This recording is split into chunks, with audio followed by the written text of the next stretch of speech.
Good evening, everyone. My name is David McGowan. I am the CEO here at WJCT Public Media and proud parent of Jacksonville Today. And I am so delighted to see you all in this room tonight. I've got a couple of people to introduce, but before that, I want to just extend a very warm welcome to Dean Cobb and thank him for being here and joining us this evening. And with that, also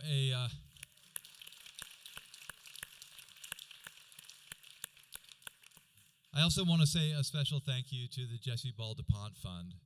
The Jessie duPont Fund, under the leadership of Mari Qureshi, has such an important driving force in making good things happen here in Jacksonville. And we are very proud to be their partner and very grateful for the support that they provide to Jacksonville Today. And so I'd like to ask Mari to come up and say a few words.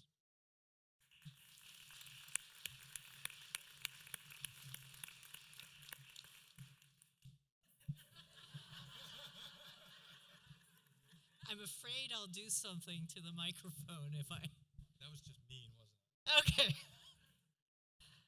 Hi, I'm Mari Qureshi of the Jessie duPont Fund, and I won't keep you waiting for Dr. Jelani Cobb, but I just wanted to express my thanks to all of you here in this room. You must be here because you care about independent journalism, so thank you. And it is my great pleasure to have invited Dr. Cobb here. We at the Jessie duPont Fund have long supported the duPont Awards at Columbia University. And, shame on me for not knowing, but the duPont Awards, for those of you who haven't heard, is one of the premier broadcast awards in the industry. And Dr. Cobb's team, does all the judging and annually awards the best investigative journalism, broadcast journalism in the country. And it's been such a pleasure to get to know him. And I was so pleased when he agreed to come to Jacksonville. So you have a treat for you tonight.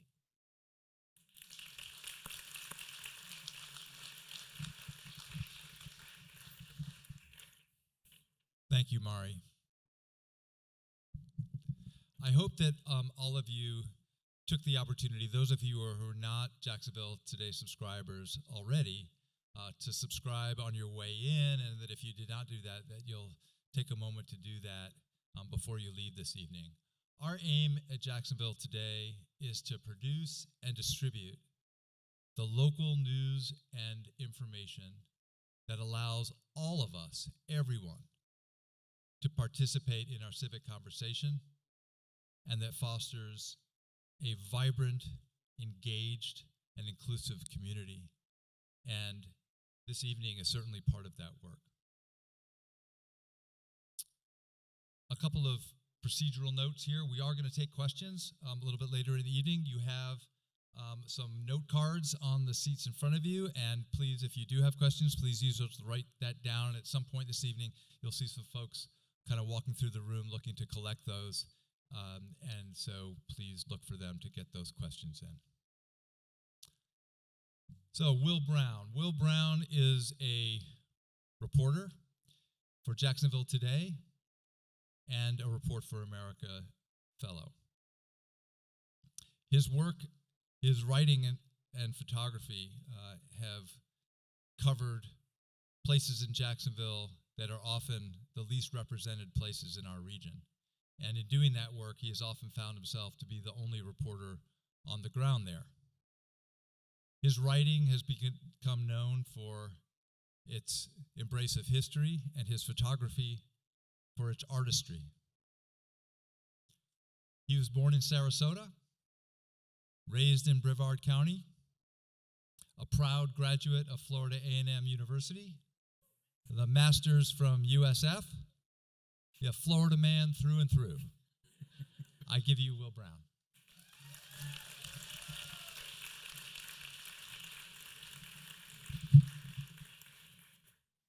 Good evening. Good evening. You are here to listen to a journalist whose first name is William. A person who is the son of a Georgia man who earned an undergraduate degree from a historically black university and sports a beautiful salt and pepper beard. That person's not me. I am Will Brown. I am joined by Dr. Jelani Cobb. He is a Peabody Award-winning documentarian for his work on the 2020 PBS Frontline production, Whose Vote Counts? He is a Pulitzer Prize finalist for commentary, who is a staff writer for The New Yorker, as well as the Henry R. Luce Professor of Journalism and the Dean of the Columbia Journalism School.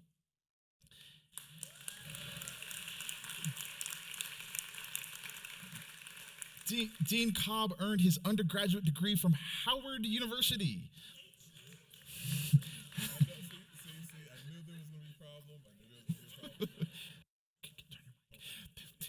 From Howard University, as well as his master's and doctorate degrees from Rutgers. He is a native New Yorker who has earned fellowships from the Fulbright Foundation, as well as the Shorenstein Center at Harvard's Kennedy School of Government. He is an author, a scholar, a gentleman who joins us this evening. Everyone, please welcome Dean Jelani Cobb.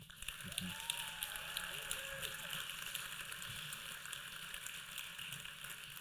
So I appreciate the hospitality because I was aware that I was coming deep into Rattler territory. So. Well, first, I just want to express our sincere appreciation for the Celebration Bowl because I was concerned that the Rattlers might not win. But so I will say this, with no shame. In my years at Howard, I don't think we ever beat you all, if I remember correctly. See, but that's funny because in my years at FAM, I remember us losing to Howard on y'all's homecoming, and I was distraught. Yeah. And I was like, how did we lose to Howard? Wow. Wait. See, it's very fun. Because I'm a well-trained Howard man, I'm going to be gracious in the face of such disrespect. But it's all love between the HBCUs. I always like to say we get jokes off, but if someone talks about Howard, I will be ready to fight right next to the Bison. Likewise. So we're going to start with the first question. Speaking of Howard, the late Vernon Jordan, once said, "I'm here because I stand on the many shoulders." On many shoulders, and that's true of every black person I know who has achieved. What are the things that you now share with mentees now that that your mentors shared with you? So I'll say a couple things. First, I want to say that I speak fairly often in front of large groups of people. I never get nervous. I was perfectly calm this evening until Dr. Cole walked in.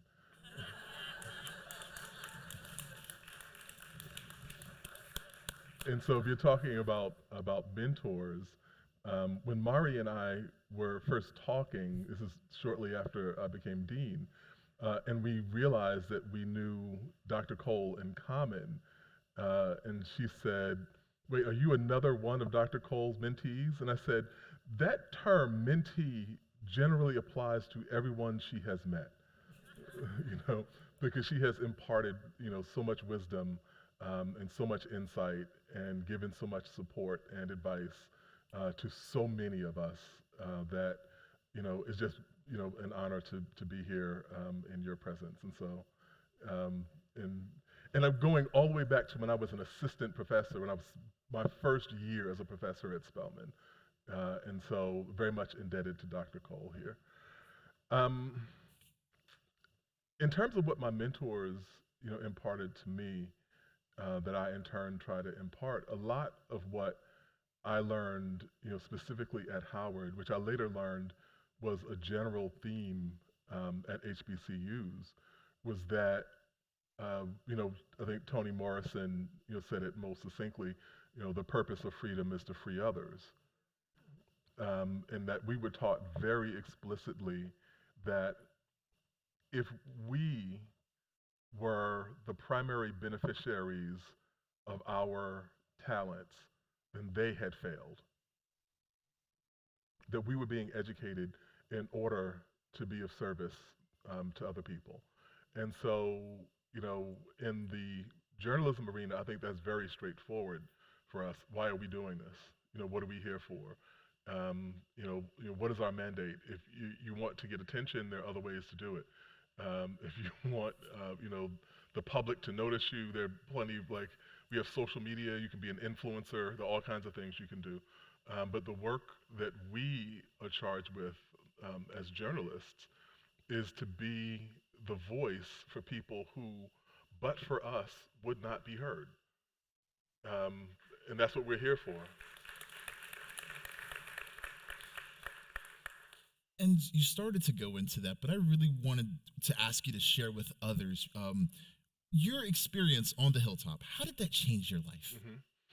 So, I was kind of in and out. I was never really a staffer, or I didn't pursue the hilltop seriously. But the most substantial thing that I got from that really were relationships with people who were similarly interested in journalism, similarly interested in history. I've kind of followed a dual path, which is that, I'd earned a doctorate in American history and all the time was still doing journalism. And people didn't really understand how those two things were supposed to go together.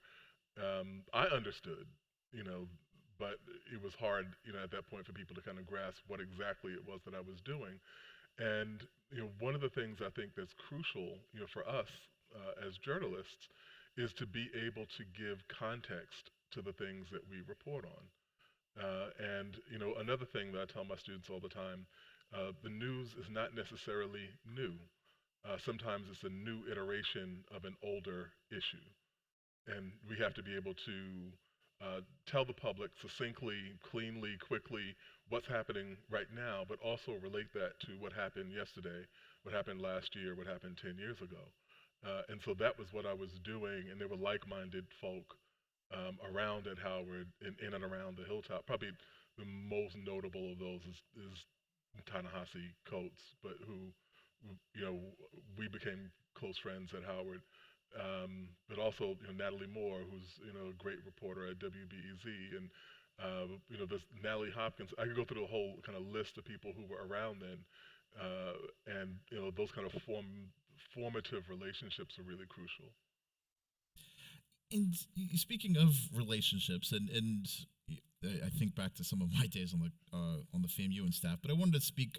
You were mentioning relationships and context, and you grew up in South Jamaica, Queens. Mm-hmm. You've mentioned that. You've mentioned a number of times that you have a PhD, and your father's from Hazelhurst, Georgia. Mm-hmm. I think I once heard you say that if someone knows where Hazelhurst is, they might be related to you. No, so I said, if you have heard of Hazelhurst, you are my cousin. And so, I don't think we're related, but I have heard of Hazelhurst. Okay. The one person I know from Hazelhurst is now a pastor. Really? Yes. That might be my cousin, seriously. No, my cousin is a pastor in Hazelhurst. So. His name is James Earl. I was like, wow, okay. But Hazelhurst is the county seat of a county named after Jefferson Davis. Yeah, that's right, yeah. When did you believe that the professional life that you have now as Dean of the Columbia Journalism School was possible from your roots, especially like the roots your dad had? So I think this is a very common story, certainly a very common story for Black people who I talk to. And as I have gotten kind of out into the world and interacted in different contexts, it's a common story for lots of other people as well.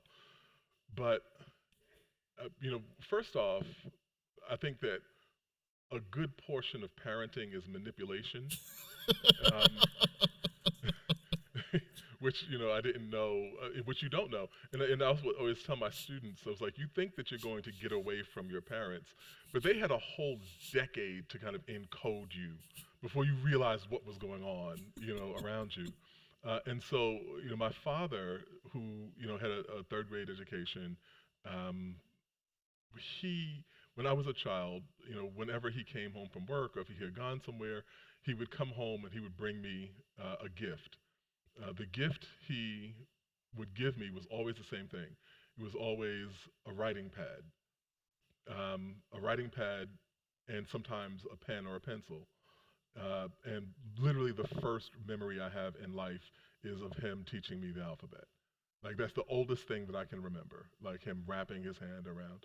Now, I didn't know what that meant, but for a person who wrote in an awkward scrawl to see his son mastering the alphabet. That was a different thing. And it's for my mother, who grew up in Jim Crow, Bessemer, Alabama. And I can say a lot of us, I think, can probably relate to this. Every single thing that I've ever achieved in my life has been a kind of vengeance tour to get what my parents were denied. Mm. And that's what it is. And the last thing I'll say about this is that when I got my doctorate, I gave it to my mother at graduation. I never took it back because that was what that was for. My undergraduate degree sits at my mom's house. Mm-hmm. I've never in my life possessed it. Yeah, because it's not yours. Nope, not at all. Not really. Yeah. Mm-hmm. But you mentioned being a writer, and you've been a writer at the New Yorker for 2012 and on the staff since 2015, and you've published countless stories. Which one's your favorite? Which one sticks with you? Probably the first one, and there's a Florida connection here. So one part of my family is in South Florida. So my father's family was in Hazelhurst, Georgia, and then like part of that branch relocated to South Florida. And so, we have these Florida connections. The first thing that I ever wrote for the New Yorker in 2012, I was on the news comment desk, and it was about this news blip of a young man who had been killed, and there had been no arrest in the case. And it was kind of sketchy information. It was like a classic internet phenomenon. And so I kind of started digging into what was going on there. And I talked to my aunt, who lived at the time in Miami, and she was telling me about Sanford County, my aunt who was a sociologist, actually. And she said, I did the compliance training. She did DEI training. Yeah, I know. We'll get to that. People chasing DEI people in the streets now. And so she did the DEI training at the Sanford courthouse. So all the, court employees, she had done about a year before that. And so she was just giving me the kind of background of Sanford. And so the first thing that I ever wrote for the New Yorker was a story about the contrast of this 17-year-old boy named Trayvon Martin being killed at the same time that there was the first black president. And so it was called Trayvon Martin and the Parameters of Hope. I remember that night because the NBA All-Star Game was about 20 minutes away in Orlando, Florida. And so many people were like, look at all these mostly black men celebrating them, championing them since they were teenagers. And 20 minutes away. It's funny. I was scared to wear hoodies for many, many years after that. It wasn't until I think my child was a few years old that I finally started wearing hoodies outside of my house. Yeah, I mean, it's also like that question about like how you respond, to these ideas. Because I mean, one thing that I don't know if you've had this experience, but we're about the same height. It's very difficult. Or there are difficulties associated with being a large black man who wants to be respected for how you think. Yes. Because there are more than one thing I'll tell you, like, which people are always surprised to hear, and I'm saying this, like, people are gonna probably tell me they don't want to hear anything else from me. I know almost nothing about football. I know far less about football than the average American. But it was a kind of rebellion because so many people were pushing me into football. And I was like, I do not want to play football. I want to write books, And then I now know that those two things were not mutually exclusive. But to my like adolescent brain, it kind of turned me off, from that. And so that was kind of like, even to this day, I will tell you another Florida story, which is that in college, I was dating a young woman who invited me to meet her family at Thanksgiving. And I met her family. Her father was this very prominent and imposing pastor. Didn't say a word to me, not a word. And I'm just kind of sitting there feeling awkward. And then it's like Thanksgiving, so like all the men are in the room watching football. No one is talking to me. And then finally, her father looks over to me and says, "What position did you play?" And I said, "Yeah, I didn't play football." Everybody in the room in unison said, "You didn't play football?" But they said it in the same tone of voice as, "You don't love your mama."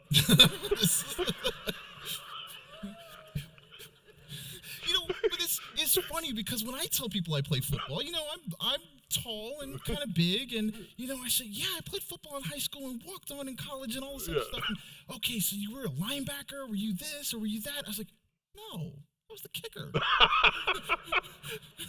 The kicker? What? How does that work? Right. Right. Black kickers. But I always joke it's every mother's favorite position. Well, that's true.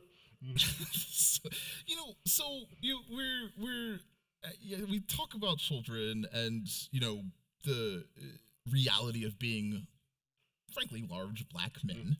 And in my case, I'm rearing a child who will be even bigger than me. Me too. We both have children about elementary school aged, and 6 months ago, Dr. Celeste Watkins Hayes, Dean of the Ford School of Public Policy at the University of Michigan, sat right here in this seat in August. And of all people, she was speaking with Dr. Cole and others.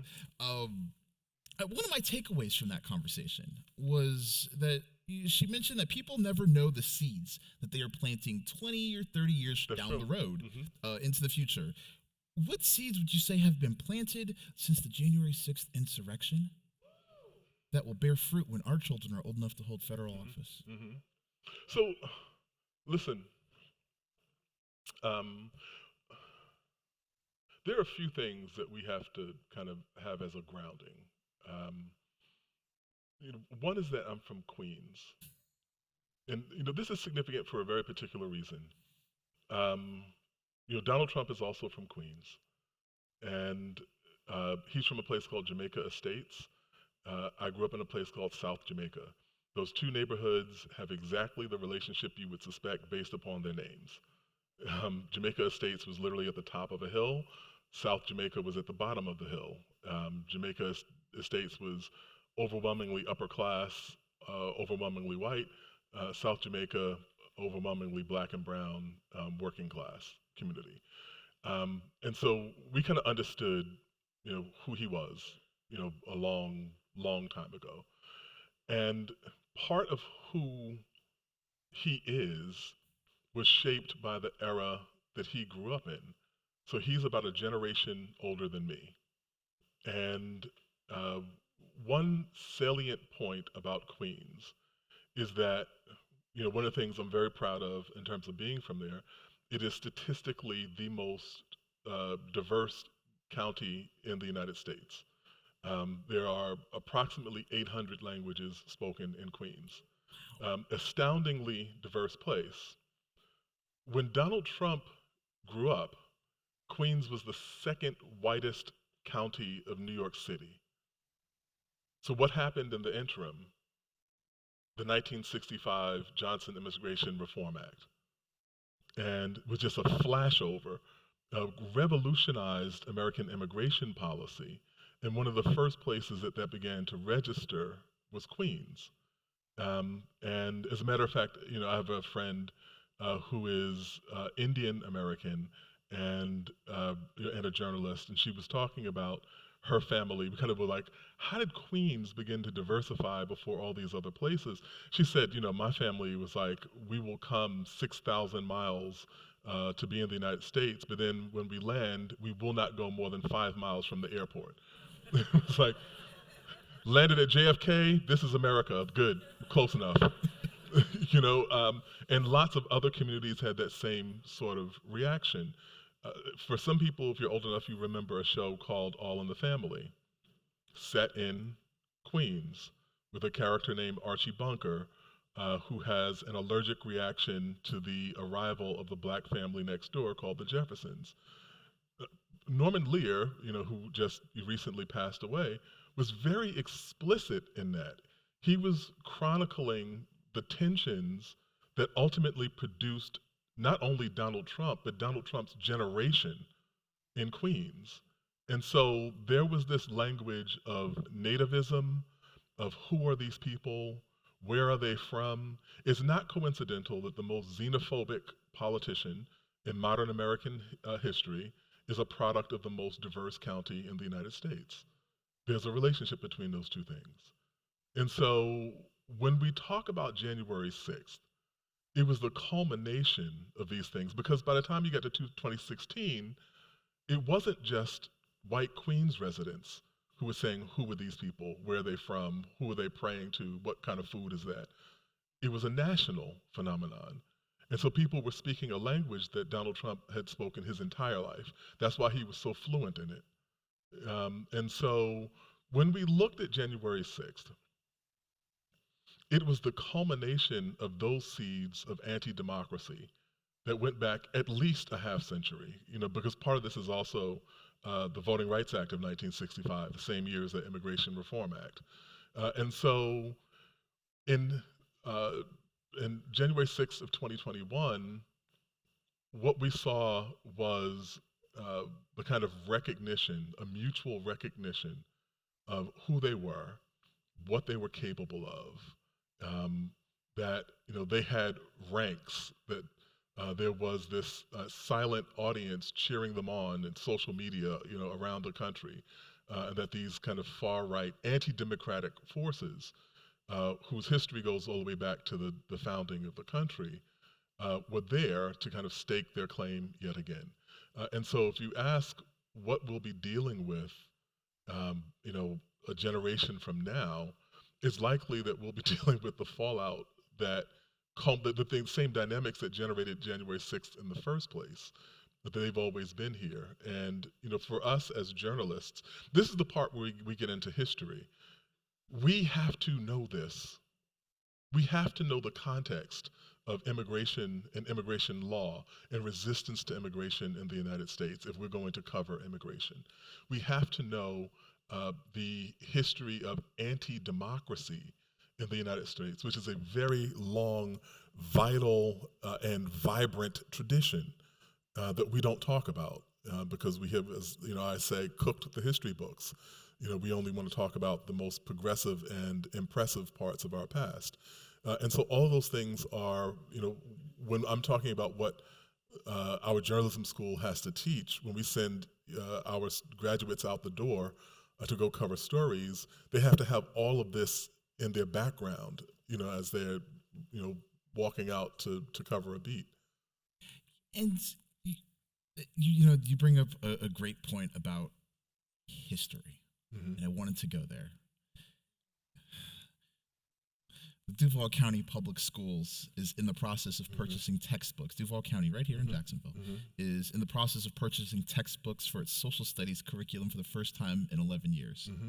They said they waited a year because they were looking for more guidance from the Florida Department of Education, an organization that said over the summer that, quote, instruction includes how slaves developed skills in which some instances could be applied for their personal benefit, close quote. Their words, not mine. What are things that you believe children should know about American history by the time they graduate from high school? So one thing I'll tell you, the jazz critic Stanley Crouch, who I first encountered, reading him when he wrote for Village Voice, once said that the two best things that happened to him in his career were being fired by the Village Voice and being hired by the Village Voice, in that order. And so he had a great turn of phrase. And when that AP curriculum was revised, actually, an article that I had written was one of the things that had been yanked out. And so it was like the honors were being removed from that syllabus and being included in that syllabus in that order. And so it was like, if you wanted it out, it must have been something true. And that must have been what the issue was. And so there's a lot. And I don't want to single out Florida because I think that all these things are national dynamics. But if we're talking about those specific instances, when they first began this, they were talking about just the local history, when we're talking about Harry Moore and Harriet Moore and them being killed when their home was firebombed in 1951 on Christmas Eve, and they were murdered for the crime of organizing black voters. They had been fired by the Florida Department of Education from their jobs as teachers for the crime of organizing black voters, and then murdered. And then to that Sanford County connection again, when Harry Moore died immediately, Harriet Moore lingered for 5 days. She died in a hospital in Sanford, Florida. And so in 1990-something, Florida added that house, their home, the site that their home had stood on, to the historic registry. So it was like the contradiction is that you can add this home to the historic registry, but you don't want your schools to teach why it's on the historic registry. So I wanted to mention something about that, because that's a fantastic point. And when David mentioned that I'm a product of Brevard County Public Schools, the Moores were in Brevard County, Florida. And I graduated high school in Brevard County, Florida. And I remember I was a child, and I asked my dad one time, who were Harry and Harriet Moore? And I learned about the Moores because he said, oh, your aunt knew them. And then my aunt went and told me the whole story. I didn't learn a single word about Harry and Harriet Moore while a student in Brevard County Public Schools. There are students in St. Johns County. A couple of years ago, I interviewed them. I said, did you know Dr. King was arrested in St. Augustine? They looked at me like I had two heads. Like, really? And these were students who wanted to be engaged. They just didn't know. But speaking of the Florida Department of Education, yesterday, the Florida Department of Education permanently prohibited diversity, equity, and inclusion at colleges in the state. In the words of Marvin Gaye, what's going on? So, what happened, that same sort of dynamic, like these ideas are not, disparate. When we saw, and I think that one of the reasons why we see such a concerted push in Florida is that, if people can win here, it sets a template for other places. And also the kind of political weight, this place with 39 electoral college votes, the huge sway, that especially even then the large market states, which we know, Florida, Texas, to some degree California, have a disproportionate influence on what's taught in American history books, American textbooks, because those are the biggest school systems. They're trying to, book publishers are trying to be amenable to the largest market, still capitalism.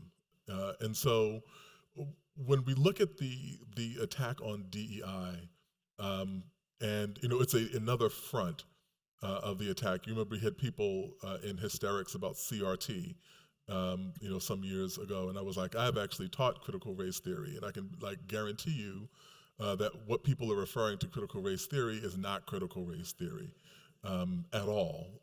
And so you create this hysteria, and under the cover of that hysteria, you get to ban books.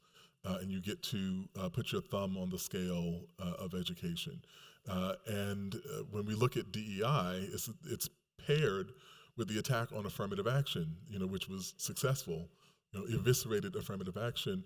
And now, the push is to get rid of programs which were meant to essentially ensure that people had equity in their places of employment and of their places of education.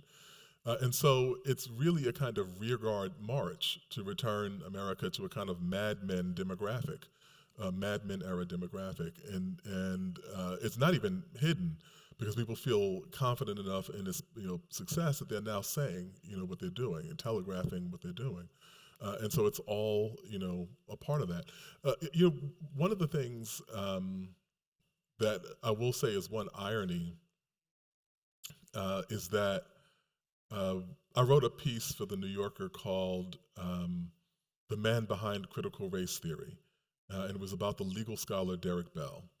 And Derek Bell really, his scholarly work was driven by his years as a civil rights lawyer, filing desegregation cases in the 1960s in some of the most dangerous places in Mississippi. That's what he did. Brown versus Board of Education happens in 1954. It inspires him to become a lawyer. He goes to law school. Thurgood Marshall gives him his, not his first job, but his second job. And he is a soldier in the ranks of the civil rights movement. He is then bewildered by the persistence of racial inequality a decade after Brown, 2 decades after Brown, 3 decades after Brown.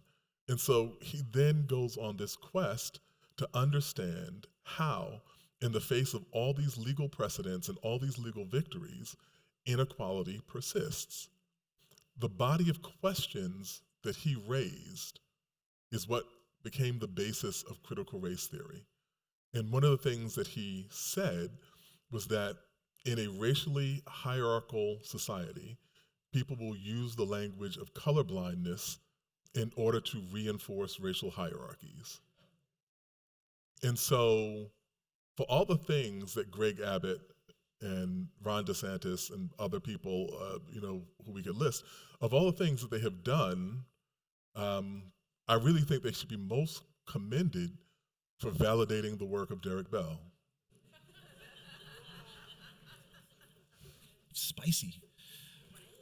I mean, you ask. So I did ask. There are still a few more moments to write your questions to us.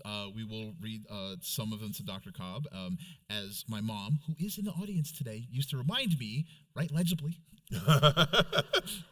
So we will take questions. So if you have some, write them on your cards, and we will read them off. So real rapid fire a few as we go. So, all right. We're going to start with one that looks very well written. And what are digital platforms? We've kind of talked a lot about history. It's one thing to be a journalist, but if it's like if a tree falls in the woods and no one sees it, what digital platforms would you say? I lied. Maybe it's not that legible. What digital platforms do you see people getting their news from in the next 5 to 10 years?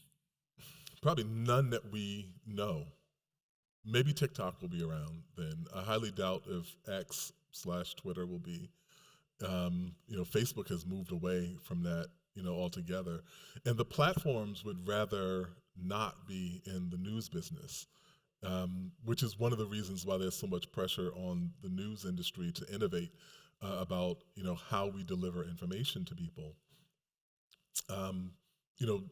Twitter is, a cesspool, X is, I got off of it, because I just couldn't, at some point. But better man than me. Yeah, no, I just think it's not really that useful.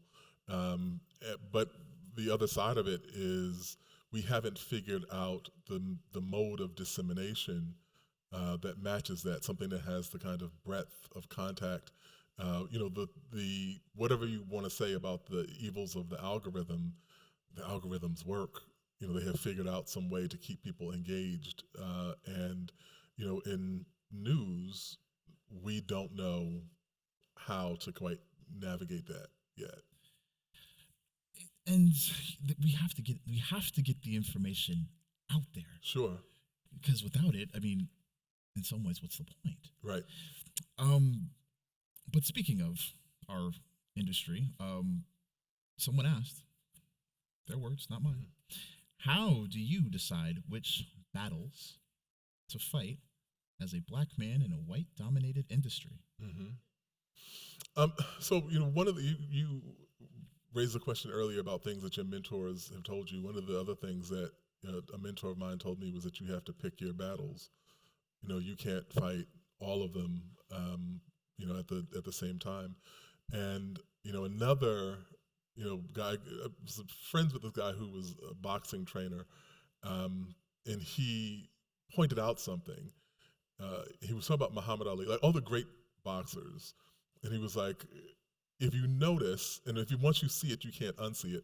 If you notice, when they fight, they only engage when they want to. It's like the fight happens on their terms. And it was like, okay, now we'll actually engage. Now we're not going to engage. And he was like, and that's actually kind of the way that you win. And so when we're looking at things, you're like, what are the resources available? What is the time? How pissed off am I about this? Who else is pissed off about this? Is there something that we can walk away from and deal with down the line? And is it urgent? Do we have to deal with it now? And some combination of those things determines, and then also it might just be like what mood you're in that day, which is part of it. Headphones have been a godsend. Right. But speaking of journalism, another question from the crowd is it possible to be a journalist and an advocate at the same time? So here's what I think, right? I think that we give people information for a reason. And we have a responsibility for that information to be vetted, to be as fair and as complete as we can. But we don't give people information in the abstract. Like if you expose, I always use this like example, if you expose the city council member who's taking a bribe, it's because you expect the public to demand that person resign, or for there to be a law enforcement investigation, or for there to be whatever. You expect something to happen. Now, I think the problem can be when you cross the line into telling the public what it's supposed to do. Like our job is to give people information with the faith that they can figure out what they should do with it. And that may not happen on the time frame that we want it to. But once we have done that, that's kind of where, now of course there is a tradition, I should say, there's a tradition of advocacy press in this country that is very important. The abolitionist press, was, crucial to the end, of slavery. The newspapers that pushed, for the 8-hour day or the 40-hour work week and all the kind of benefits that have happened and reforms that have happened in this country that were a product of the press that was specifically dedicated to pursuing a particular cause. I think that is important. But I also think that for people who are not explicitly that, so David Remnick, my boss at the New Yorker, said your politics should be hidden in plain sight.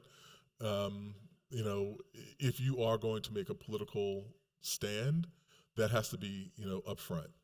But if you are in the kind of mainstream reporting news business, and I think that students are very often surprised to hear me say that because so much of my work has been, kind of very, where I'm coming from, and I've done a lot of opinion work. And I was like, yes, at the New Yorker, if I had been at a different outlet, you would likely not know any of, what I thought about these things.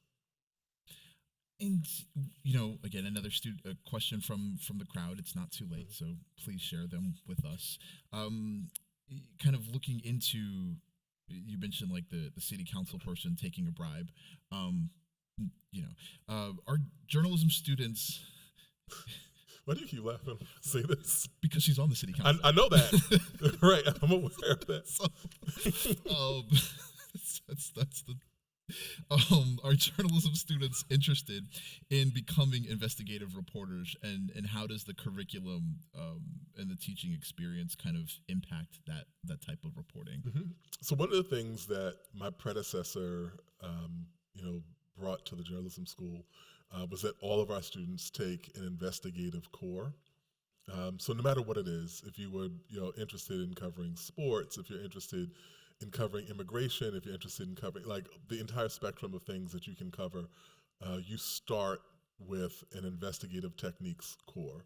And if you're really dedicated to investigative, there's another battery of courses that you can take to kind of fill out an investigative track. But the other part of it is that, fundamentally the work of being a journalist is to investigate things. When we say investigative journalists, it's almost a redundancy because we're supposed to be in the business of finding these things out or asking people or kind of like digging and getting the information that people don't necessarily want us to have. I used to say this and people laugh at me, but I don't think they do now. Curiosity killed the cat, but paid the journalist. Yeah, exactly. Exactly. So, Yeah. And I know I absolutely wore people out with the questions I asked them. But good.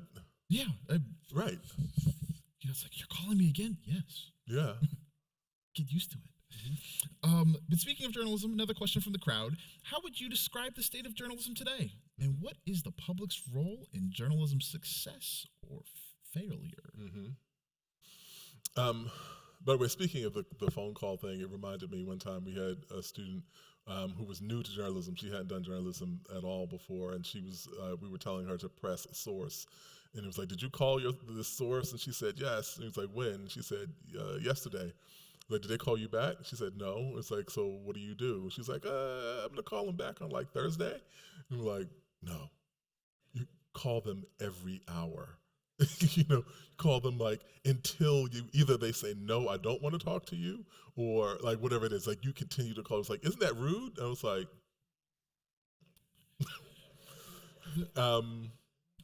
so in any case, it also reminds me of this time we were talking, it was a group of journalists who were talking with a few people who were in the School of Public Affairs, who were former government folk, and they were talking about investigative people, and they were like, one person said incredulously, like, a reporter he just requested that someone give him confidential documents.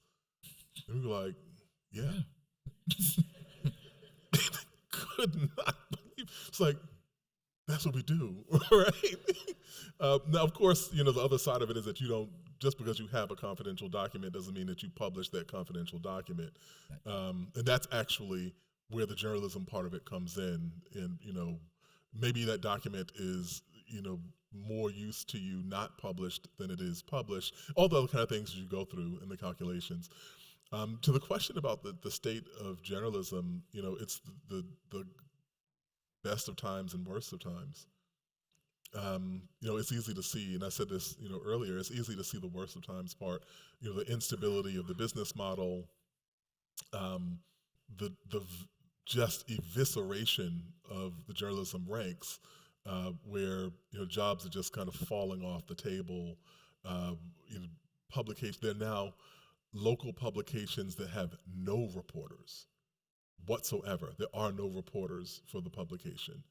And that landscape is bleak. And at the same time, we have the ability to do journalism that our mentors and their mentors could only dream of.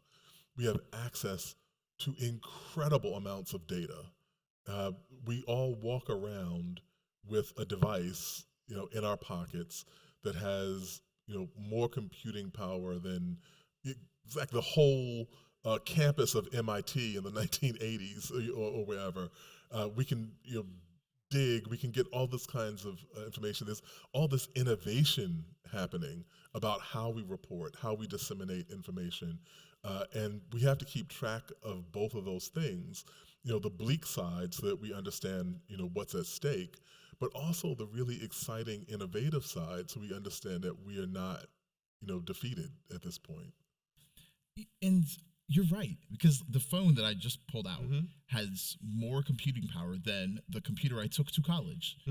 And, I remember there was like a computer-assisted reporting class. Now, like if you told like a journalism student, yeah, this computer-assisted reporting class, they'd look at you like I looked at it's called reporting. Right. Right. What's the thing that people had in the 70s? Like they helped them count. I think it was like I can't remember, but like not an ad. It wasn't that. It wasn't that. But I think it was like a square line or something. Yeah, I don't know. I missed that. All right. But anyway, I just remember, there were times I'm like, wow, people did that? And it's like, yeah, so things evolve. Right. But, speaking of, journalism, I wanted to ask a couple of questions about trust and local news. This is a question from the audience. Whoever wrote it, thank you for writing legibly. With all the fake news, I despise that term, being broadcast, how do people, learn to trust media again? So, one of the things I have said to my peers is that, we lament the decline of trust.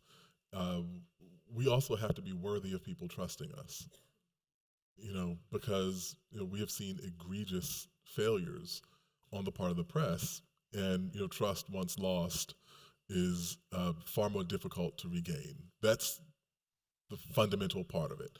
Our news very often has certainly class biases baked in, very often racial biases baked in, gender biases, a whole array of things. The things that come up very often inadvertently, and that is a huge impediment to us, building and regaining, the trust of the public.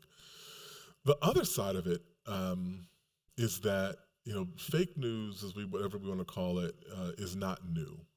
As a matter of fact, one of my colleagues at Columbia is the author of a book called Not Exactly Lying.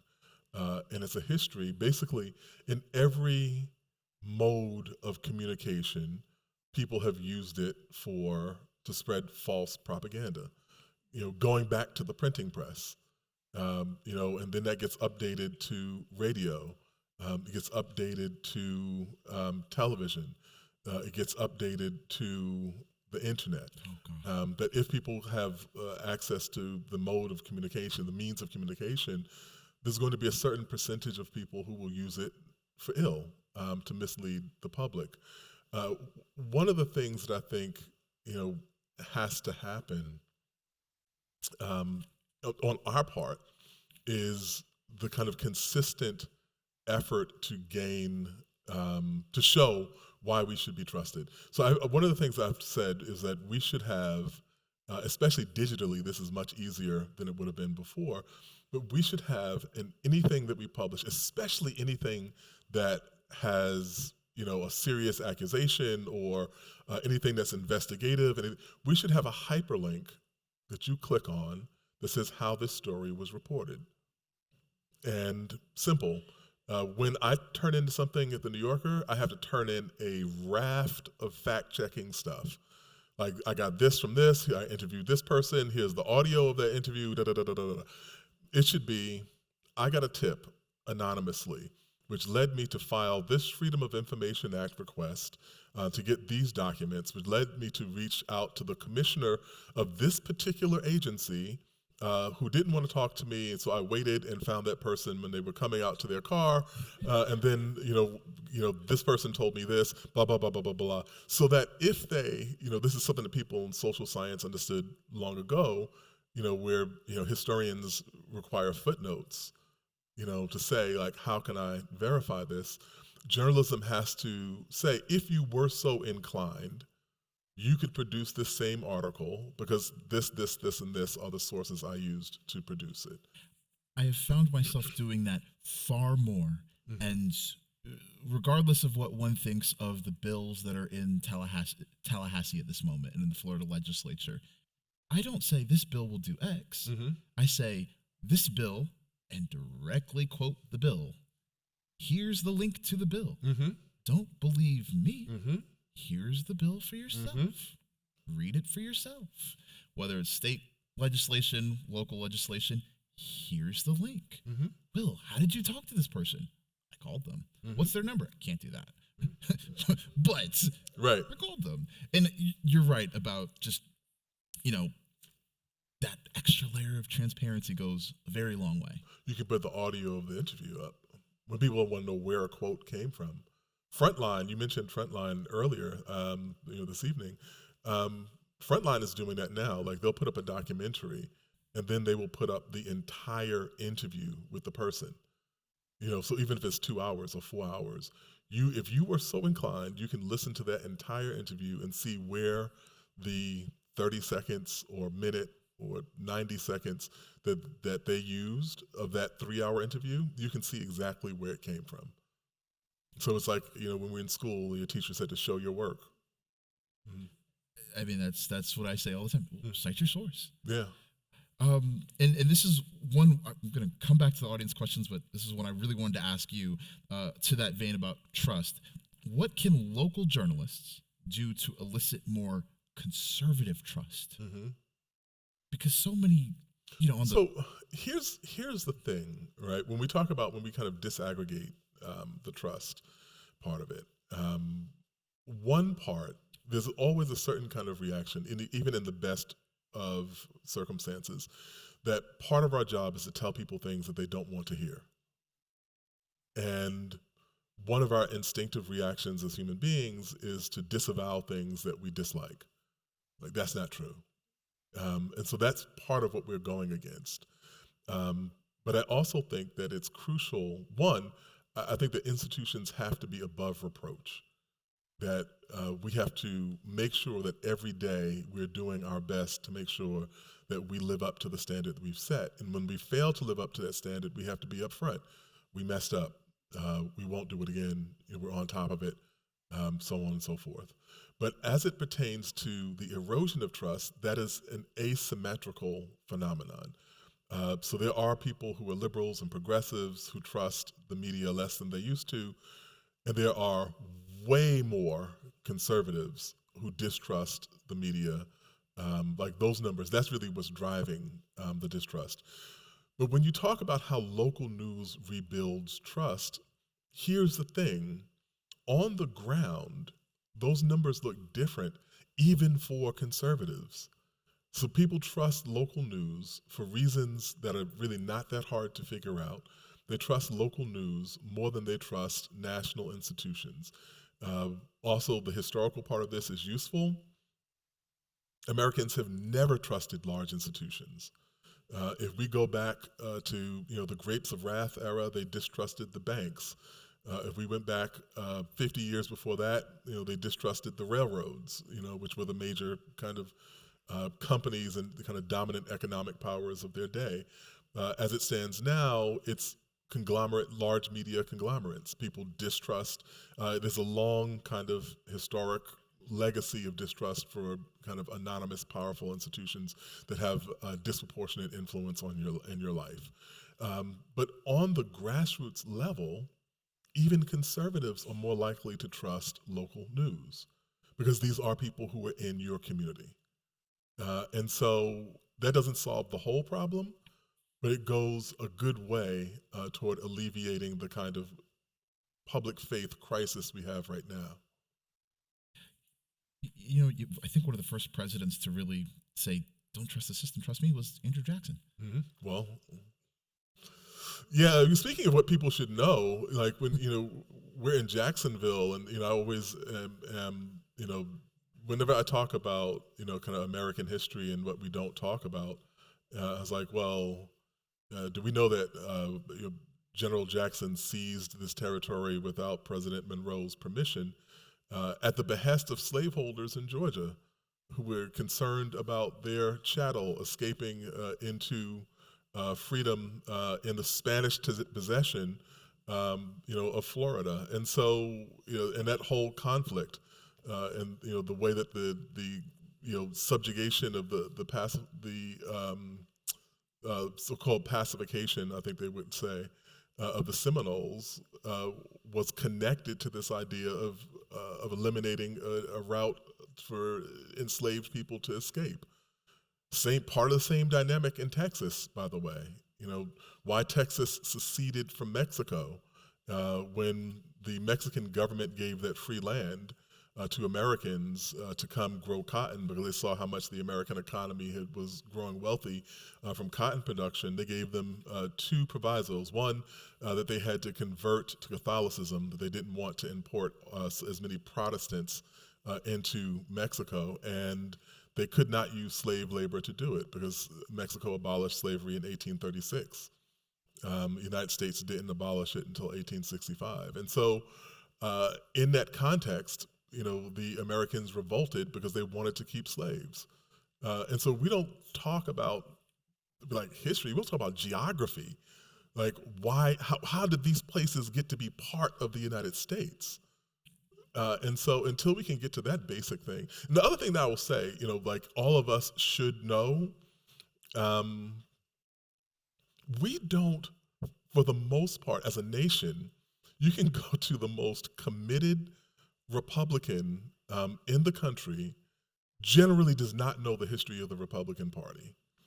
You can go to the most committed Democrat in the country, generally does not know the history of the Democratic Party. We should fundamentally know the histories of the two parties. I mean, we won't even get into all the third parties that have come and gone, in our history that are important, but just knowing how we got to the parties that we have would be a good starting place. There's a bill going through the legislature right now filed by a Jacksonville Beach representative that would go do exactly that. But getting back to a question from the crowd. See, that's something a reporter would know. As a tax-paying citizen, I am in constant state of anger at how local, state, and nationally elected officials are constantly attacking the rights of Black people. What are your thoughts regarding this issue? Their words, not mine. I don't know. I think we've been talking about them all night. Like that's pretty much, been. So I think, so here's the thing, right?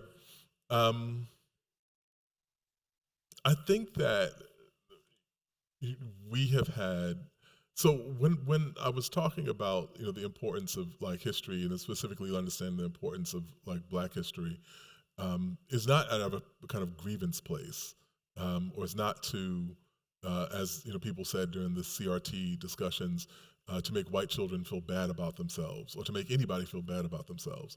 The importance of studying this history is as a barometer for anti-democracy in the United States.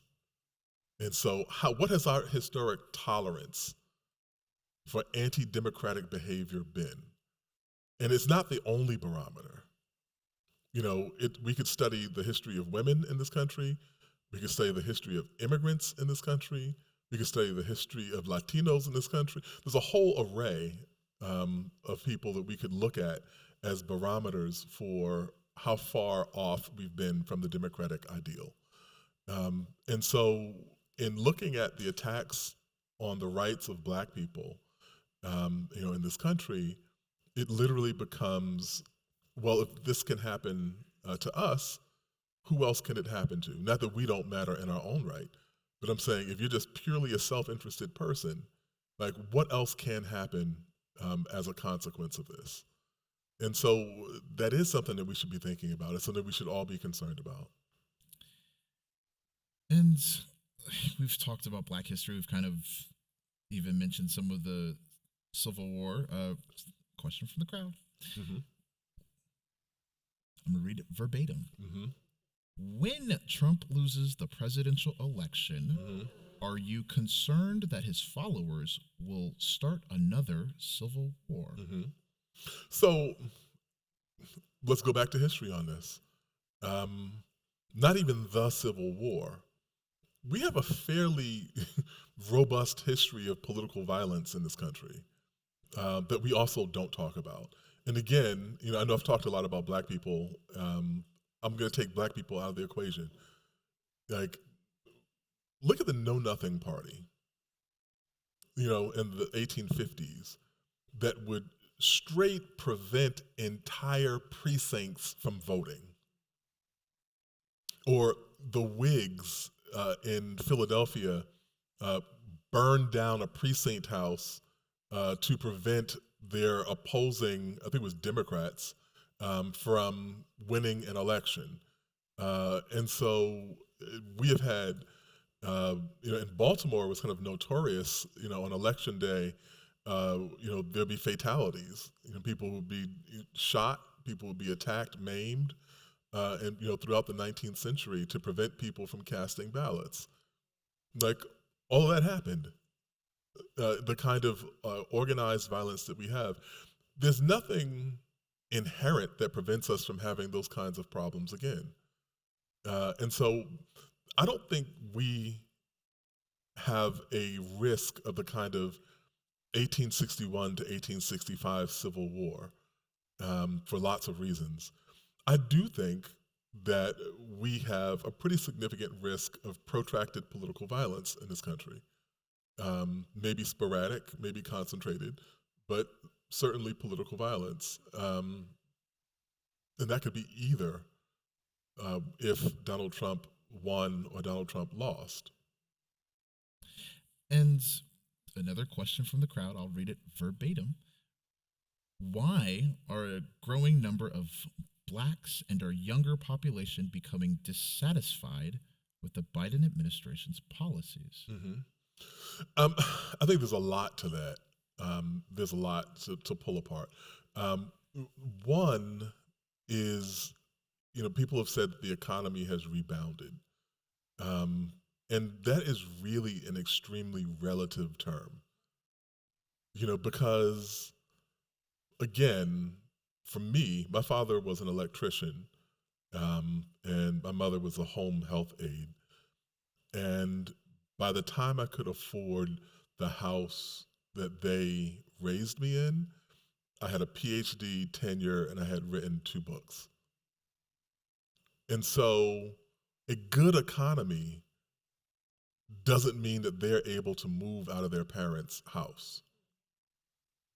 And so we are kind of floating these kind of terms relatively. Also, inflation, and the places where inflation has hit have been on the most key sectors of life. Groceries. Like, we're not just talking about what it costs for you to buy a car, we're talking about what it costs for you to buy food. If you tell people this is what a good economy looks like, especially younger people, they're going to be very skeptical about that. The other part of it is, I think that a lot of young voters always thought that Biden was a kind of, pragmatic choice. It wasn't a kind of passionate love affair. And the bloom has kind of come off the rose in these particular ways. Also, there's that huge generational gap around Gaza and Israel, and huge dissonance, there in terms of how people see those issues. And so, for all those reasons, and then the other part of it is that especially for like really young voters, it's already faded the kind of worst of what happened in the Trump administration, and so that doesn't loom in the same way that I think it might for other people. And so within that, and then the other part, and I was talking with Joy Reid about this last night, is that the Democratic Party is a big tent. It's a diverse coalition, which tends to flatten it out in some ways. There's still lots of moderate Democrats. The Republican Party has purged, its moderate members. And so in the Democratic Party, you have a left wing, you have a moderate wing, you still have, a couple of people who might even be considered conservative Democrats. And what that has done is, on average, kept the Democratic Party within certain constraints. But younger people who are further on the left are more likely to be skeptical that the party is ever going to deliver on the things they think are most important. And wanted to go ask a couple more questions, and then from the crowd, and then we're going to conclude our evening. But wanted to ask 1 or 2 more. And these are really going to focus on journalism. Okay. How do you, as a man in a male-dominated industry, ensure that women's voices and interests and ideas are well represented in journalism? And this is me adding, regardless of the platform. So here's an interesting thing. I think this is like a benefit.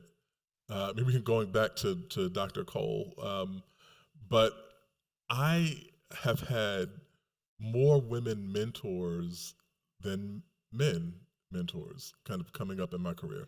I have also had significantly more female bosses than male bosses, which didn't really occur to me until we got into a conversation. I started actually counting, who were the people, who mentored me, throughout my career, and so that's always remained important to me.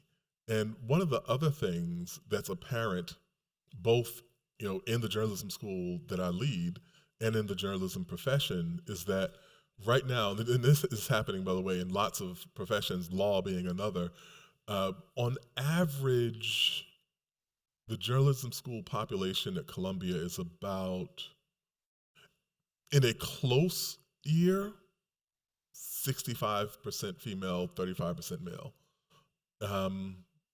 In an average year, it's probably more like 70 to 72% female population. When you get into the newsrooms, flips. And so I think that it's been beneficial for me, kind of understanding the things that I've understood through the vantage point of race by looking at how things get collated, how people get kind of ruled out. And so the other thing that I'll say that has been kind of really just eye-opening in this regard has been, the 12 years that I spent as a faculty member at Spelman, which, as you're a professor, you have lifelong kind of relationships with your students. It's astounding the extent to which the career and life options of my most brilliant students have been contingent upon, very often, the men in their lives.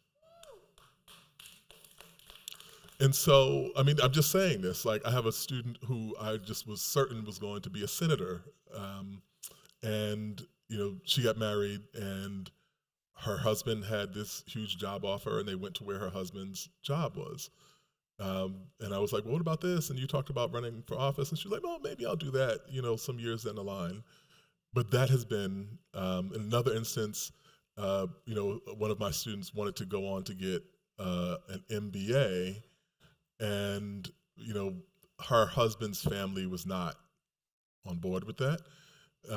And instead she became a teacher, which is great. I think teaching is a great profession, but also if she had chosen, it had been her first choice to be a teacher, that would be different than saying what I really want to do is get an MBA and go into business.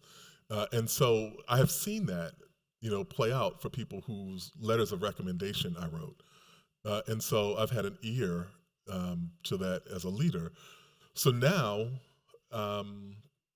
we had a search once, and I got the application pool, and I said, someone was like, how are the applications? And I was like, well, we have a lot of outstanding people here, but this pool looks like a urology clinic waiting room. And I was like, so I was like, we're going to get some women. I was like, we're going to get some women in this pool. Like, we're going to actually, we're not going to proceed with this pool as it is.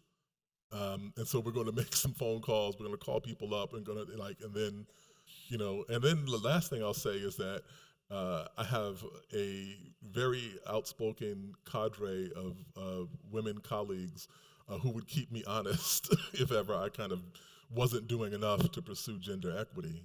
And one last thing that I'll say is that I've also been conscious of this each year as we're giving people raises. And so we have a strategy to make sure that, so we had a imbalance historically, and there's a lot of effort to kind of bring those things into parity. And so I'm bean counting. I was like, how many women do we have here? What's happening here? So on and so forth. When is this person getting promoted? And but it requires that conscious effort, because the default will push things back in the direction they had been. And one of the things I'm so proud of that Jacksonville Today does, our editorial director is a woman, Jessica Palumbo. If you read Jacksonville Today in the morning, which I'm sure most of you do, the email comes from Jessica Palumbo. I'm also proud that we have the only Black woman who's a columnist in the entire city of Jacksonville who writes for us. We make a concerted effort to ensure the voices of all of Jacksonville are represented, not just in our reporting, but in our bylines. Wanted to ask you one more question, then we'll have a wrap-up question. Okay, I'll give shorter answers, I promise. Oh, no. I will give shorter questions. Let's see. As a journalist, is your goal to quote, merely, close quote, inform the readers of events and issues of import in their lives? Or is the ultimate intent a desire to inspire the readers to actively participate in affecting change with the hope of creating, I think that's the word, a more just and peaceful world? I think it's both of those things.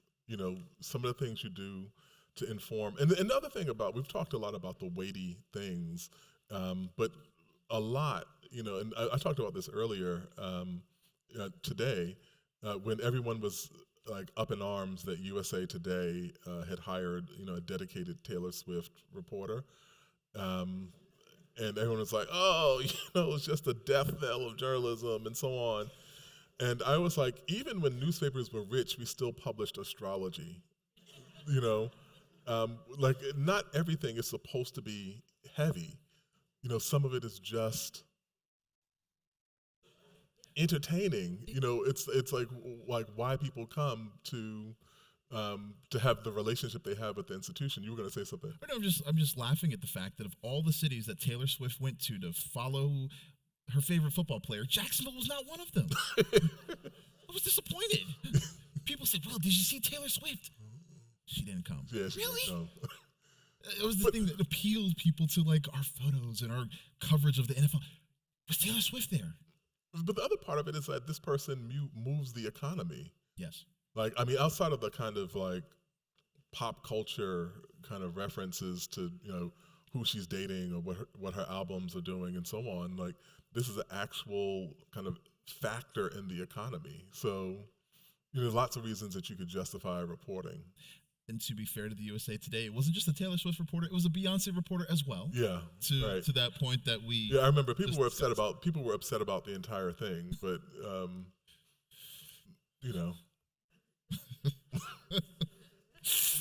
So, those are some wonderful questions from the audience. Those were outstanding. Thank you for submitting them.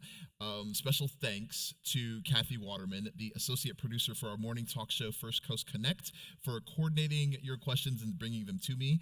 When you call in and someone says, hello, good morning, welcome to First Coast Connect, that's Kathy you're speaking with.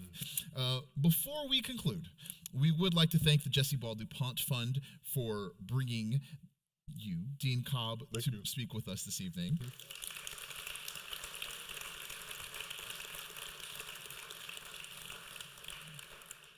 We would also like to thank Jacksonville Today supporters for making this evening possible.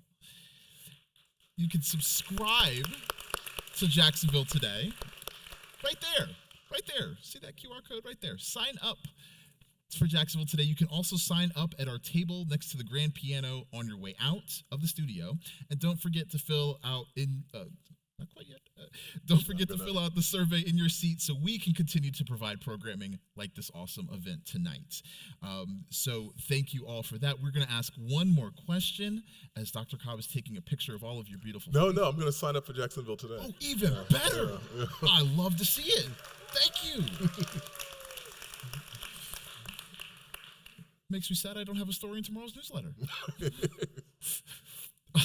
But we'll conclude with this question.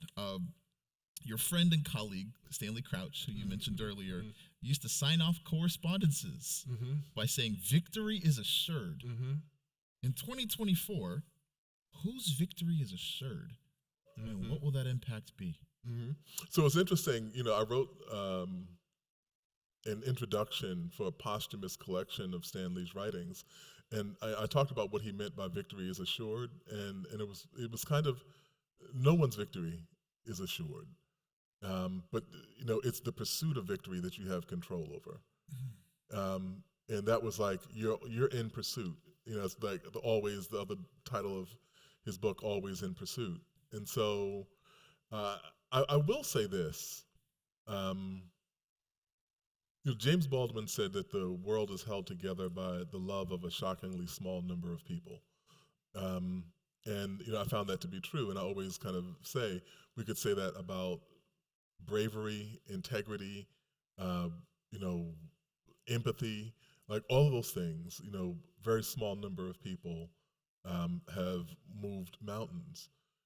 But I feel that when we look at history, this is the other thing that's beneficial from taking the long view, especially when you're reporting about current affairs, is that the battles behind us are bigger than the battles in front of us.